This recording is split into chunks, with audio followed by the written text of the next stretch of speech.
6 মাসের জন্য বন্ধ করা হয়, তার জন্য আজকে আমরা রাজপথে সরকার ব্যবস্থা নেবে এবং 6 মাসের জন্য সকল এনজিওর কিস্তি স্থগিত এবং ব্যাংকের সুদ মকুব করবে। এই বলে আমি আমার মঙ্গল করবে, এই বলে আমি আমার সংক্ষিপ্ত বক্তব্য এখানে শেষ করছি। জয় বাংলা, জয় বাংলা।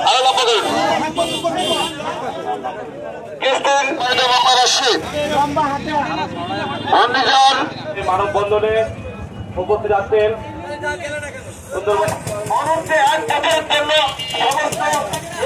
পক্ষ থেকে অভিনন্দন ও শুভেচ্ছা জানিয়ে আমি আমার সংক্ষিপ্ত বক্তব্য শুনুন এবং এ পর্যায়ে আপনাদের সামনে সংক্ষিপ্ত বক্তব্য রাখবে আমাদের বর্তমান আমাদের কাছে আমাদের যে